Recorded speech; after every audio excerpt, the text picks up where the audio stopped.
इस संसार में दो प्रकार के लोग हैं। एक लोग तो वो हैं जो ईश्वर को मानते हैं पर जानते नहीं हैं, और दूसरे प्रकार के वो लोग हैं जो ईश्वर को जानते हैं पर मानते नहीं। सदगुरु इस संसार में आते हैं, वो लोगों को बार बार यही उपदेश करते हैं, तुम ईश्वर को जानो भी और मानो भी।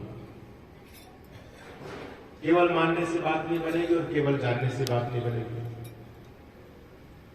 अब आप कहेंगे स्वामी जी दोनों मंत्र क्या है, मानना और जानना।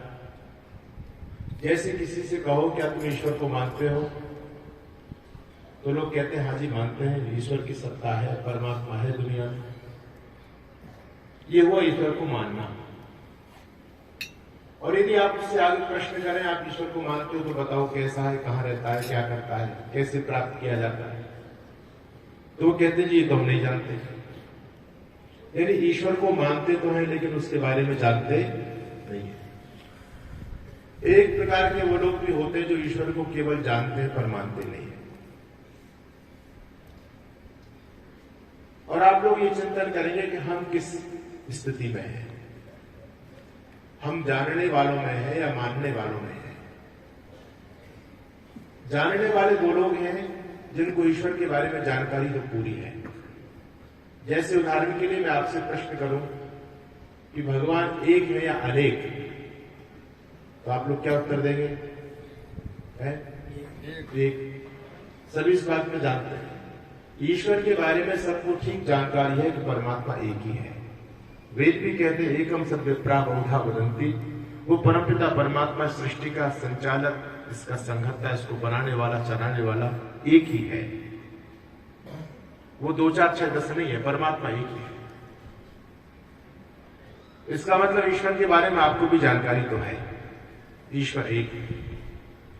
अच्छा, जो ईश्वर एक है वो ईश्वर कहां रहता है? क्यों जी? सब जगह रहता है। आपकी ये भी जानकारी बिल्कुल ठीक है। परमात्मा सृष्टि के कण कण के अंदर विद्यमान है, परमात्मा सर्वत्र व्यापक है, सब जगह रहता है। यानी हम परमात्मा के बारे में जानते तो ठीक है, वेद भी यही कहता है, साधु संत ऋषि महर्षि ये भी सब यही कहते हैं कि परमात्मा सब जगह है, कण कण में भगवान है। तीसरी बात, जो परमात्मा एक है, परमात्मा सब जगह रहता है, वो परमात्मा जड़ है या चेतन? क्यों जी? क्या मानते हैं आप लोग? चेतन है। ये भी आपकी जानकारी बिल्कुल ठीक है।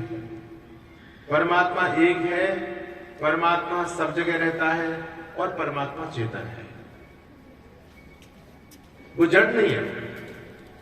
जड़ इस संसार को नहीं बना सकता, जड़ इस संसार को चला नहीं सकता। इस संसार को चलाने वाला, बनाने वाला, सबकी व्यवस्था करने वाला, सबको देखने वाला वो परमपिता परमात्मा, वो चेतन तत्व है, सच्चिदानंद।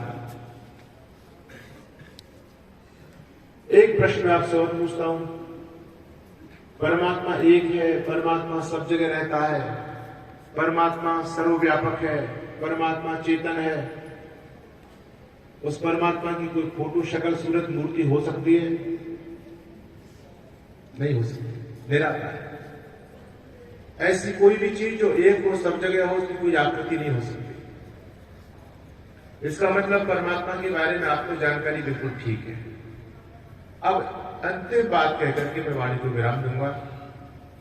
आप लोगों ने ईश्वर के बारे में ठीक ठीक जानकारी आपको है, आपने प्रश्नों का उत्तर दिया।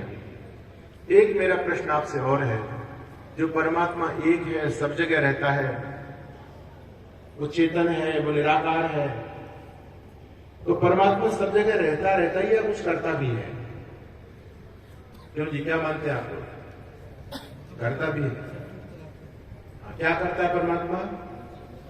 वैसे परमात्मा के बहुत सारे काम हैं, लेकिन परमात्मा का सबसे मुख्य काम है वो है परमात्मा सबकी व्यवस्था करता है।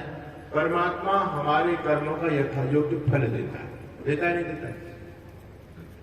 परमात्मा सर्वव्यापक है, इसलिए परमात्मा न्यायकारी है,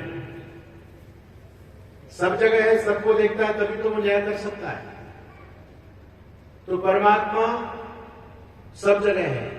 परमात्मा हम सबको देखता है, परमात्मा हमारे कर्मों का फल देता है।